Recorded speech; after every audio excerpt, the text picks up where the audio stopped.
और ना तो तलवार से और ना तो किसी हथियार से, ना तो ये हाथों से मारा गया, ना तलवार से, ना नर से, ना पश से, ना दिन में, ना रात में, ना बाहर, ना भीतर। ऐसी कोई जगह हो ना आगे में, ना जल, ना थल में। ऐसे वरदान पाए हैं आधे हड़क कश्यप ने। दुनिया में वो खोगी में खोले जाए कोई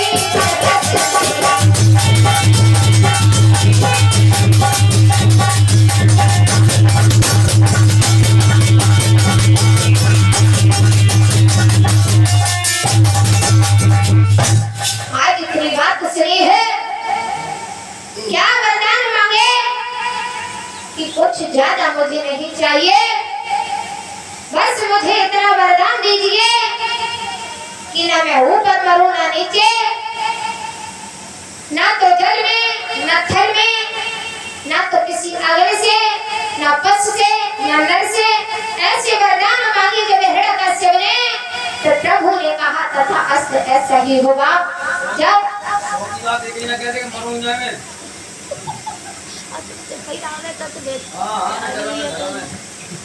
अरे तुम बैठे हो रुक जाओ।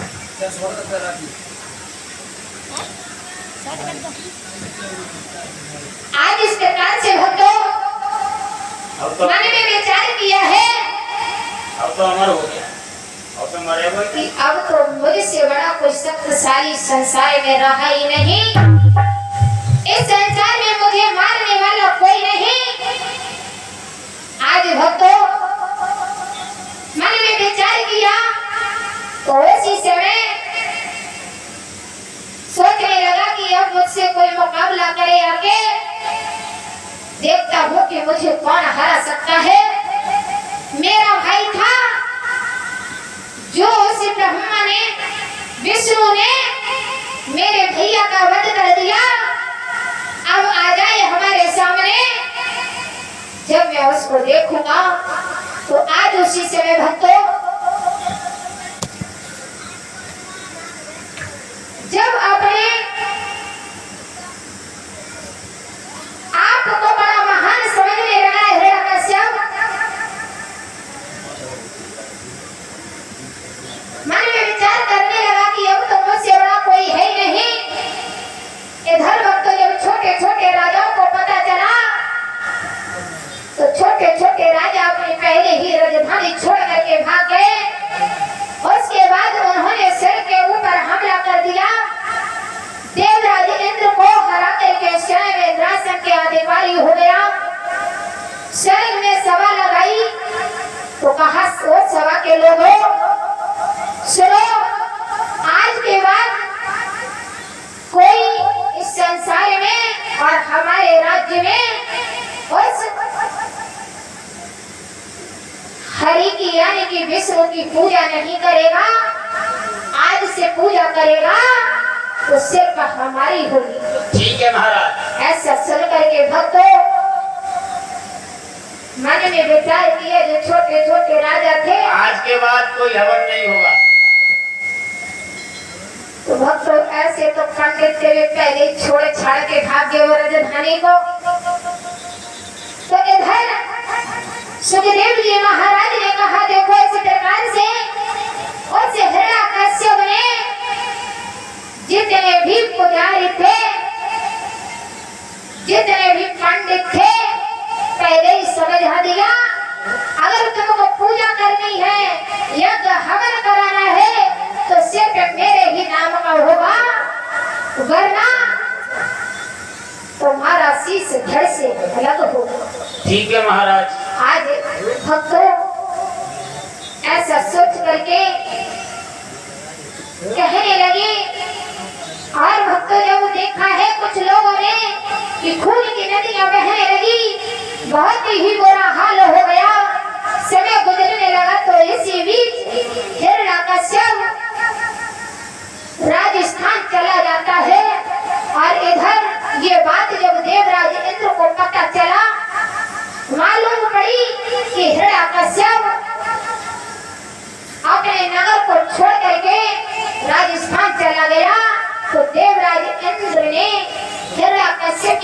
करी थी कयादू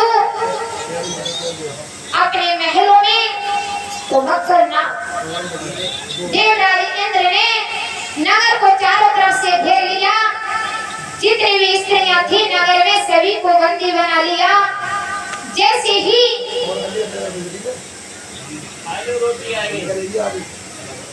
उन्हें मारने के लिए गई यानी कि कयादू को, तो भक्तों मारने के लिए जैसे ही वक्त छोड़ना चाहा, उसी समय देवलोक से देव ऋषि नारद जी आ पहुंचे और रोक करके कहा, ठहर जाइए देवराज इंद्र, आप तो देवता होकर के भी स्त्रियों के ऊपर वज्र का प्रयोग कर रहे हो, तो आप राक्षस में से राक्षस और आप में क्या फर्क रह जाएगा? तो क्या बोले हैं?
कहने लगे, हम अगर सभी को छोड़ देंगे